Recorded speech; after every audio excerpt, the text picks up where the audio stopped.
in the presentation such clear about the European Parliament. It was very enlightening of the roles of the parties inside. I liked it very much.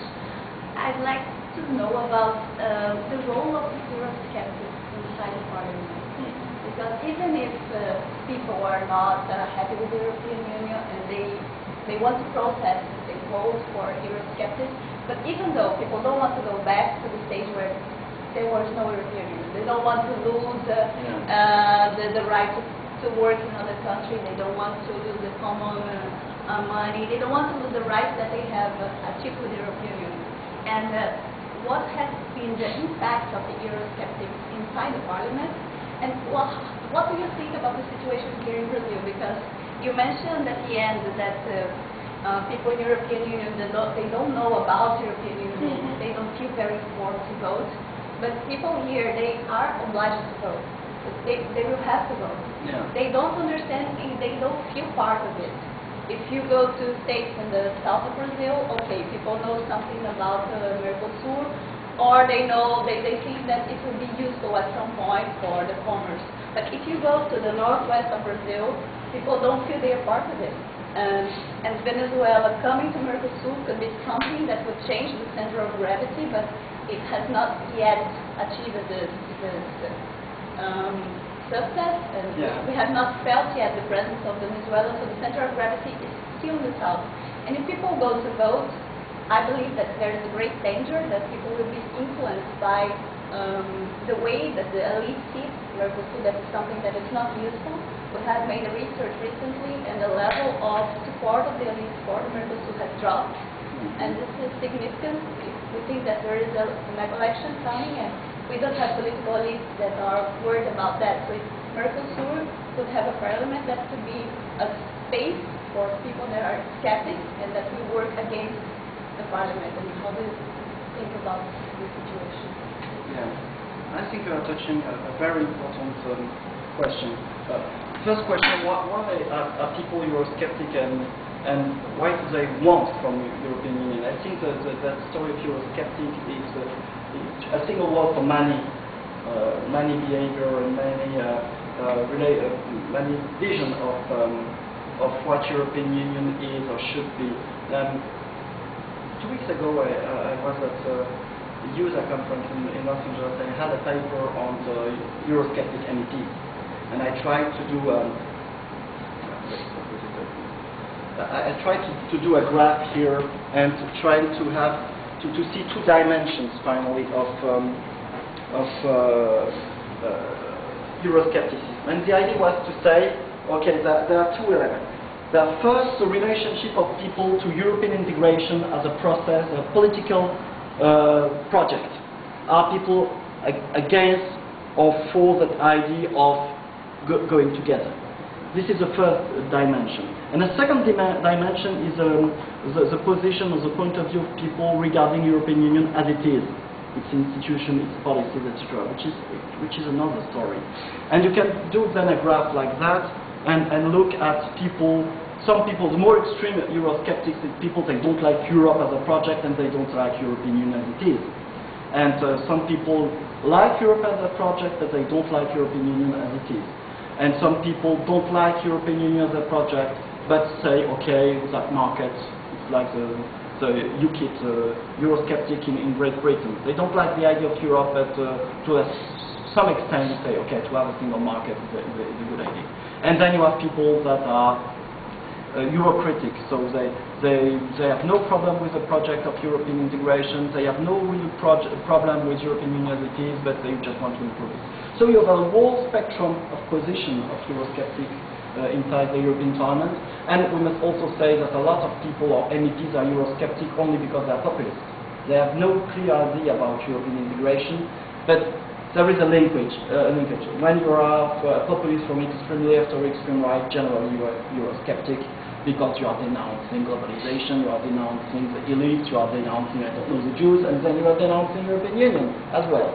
And if you then look at what all those guys are doing inside the European Parliament, it's very various. And it's a very difficult position to be a Eurosceptic inside the European Parliament, because you are a minority, so if you counts to a large extent. You have 150 Eurosceptics in the European Parliament, but they are not able to coordinate. A lot of them are here in the non-attached 29, and so if you are non-attached, you have no power at all. And then there are those two groups that are quite weak. Some are here on the extreme left, and some are all as well in the Socialist Party. So they are very divided inside the European Parliament, and so they are using all kinds of strategy. Some are not there at all. They just consider, I don't like European Union, I want to commit in that stupid thing. Some other are coming and just trying to speak as much as they can, holding the microphone where they can say, this is a scandal, etc., and against that. Some others are trying to be a bit more constructive. They are involved in the work of the European Parliament, and they are trying just to obtain something, an amendment here, to change here, and to be more efficient. But if you look at the global image, the impact of the European work of the European Parliament is very weak, which may be a concern from a democratic point of view. Saying those guys, elections are not able to have a power on the system.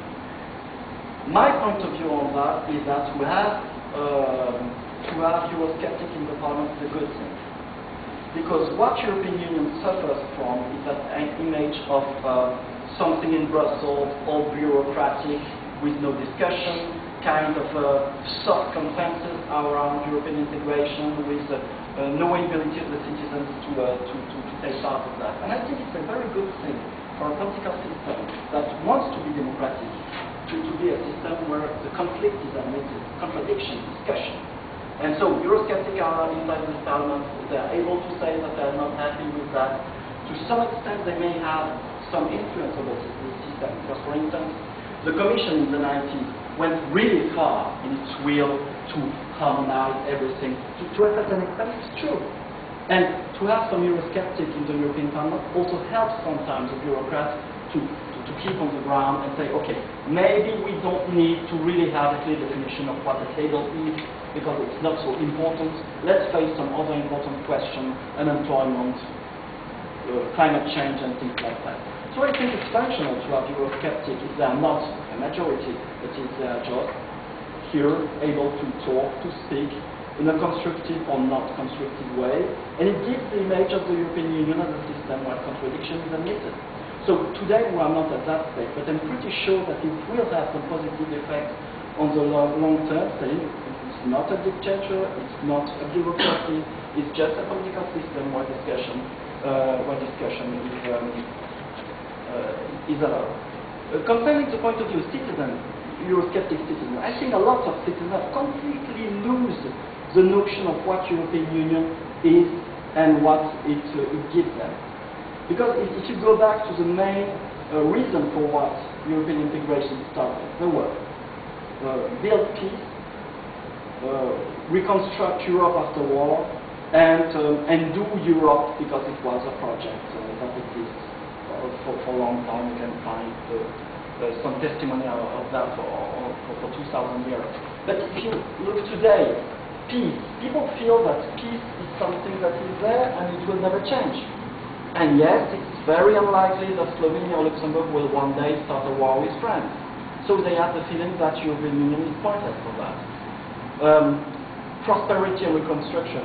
They have today the feeling that European Union is not helping them to a certain extent. Eurosceptics feel that European Union is a Trojan horse for globalization and it's changing everything at home, and that it's more competition, etc., etc. And European Union is not seen as a factor of growth, stability, social protection, etc., etc. It can be argued in that way. Part of the population has the feeling, as you said, businessmen find that it's marvelous to have a common market, etc., etc. But some poor people, educated people, they just have the feeling that they are the losers of the system, and they just don't like it. And if you look then at the objective of Europe, the objective of building Europe was a strong motivation in the 50s. Everybody was very enthusiastic about that. Stop with war in Europe. We had one every 50 years, etc., etc. Do Europe. But today it's becoming much more complicated. Which Europe? Because at the beginning, we were saying, we are going to do an integration process, we're going to do the European Union. Everybody was happy, because it was very vague as a project.